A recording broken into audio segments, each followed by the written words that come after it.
Simba wana changamoto za kiufundi. Ambazo hizi mechi ambazo wamezicheza kuanzia kwenye nusu finali utaona vitu vingi sana ambavyo vilikuwa vinatokea.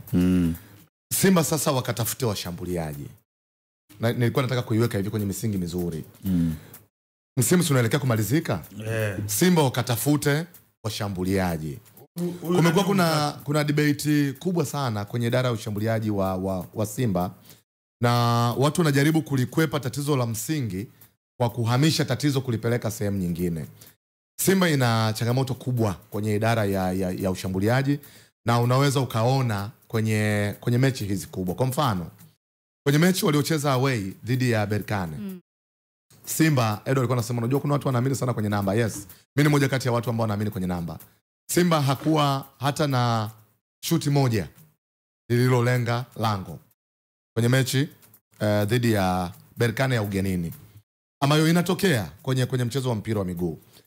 Mechi ya nyumbani ya jana ambao Simba alikuwa anatakiwa kushinda kuanzia bao 3 kupata huu ubingwa, Simba alikuwa na shuti moja tu lililolenga lango ndani ya dakika 90. Maana yake nini? Kwenye dakika 180 Simba alikuwa na one shot on target. Unanielewa?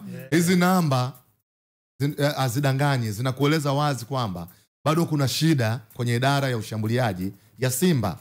Mechi design kama mechi ya jana uwe inakupa vitu viwili. Man of the match kwa kiasi kikubwa sana angeweza kuwa goalkeeper wa Berkane. Unanielewa? Kwa sababu ni mechi ambayo Simba alikuwa anadaiwa kufunga kwanza magoli 3 na kuendelea.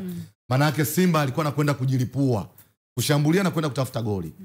Ukicheza dakika 90 kwenye mechi ambayo unatakiwa kufunga magoli 3 na una one shot on target, bado maana yake offensively hauna kitu, hauna kitu, kuna kitu kina miss. Au the other option ya kuweza kumpata, the other option ya kumpata man of the match angeweza kutokea Simba, lakini ngone mchezaji amefunga goli 2, ameassist goli, amevuruga ule ukuta. Yani ungeweza kuona hivi vitu vinatokea. Kwa hiyo mimi kwa maoni yangu, kwa majumuisho ya namna ambavyo nimeitazama Simba, bado Simba wanahitaji kupata washambuliaji wenyewe. Jana na leo. Jana na leo.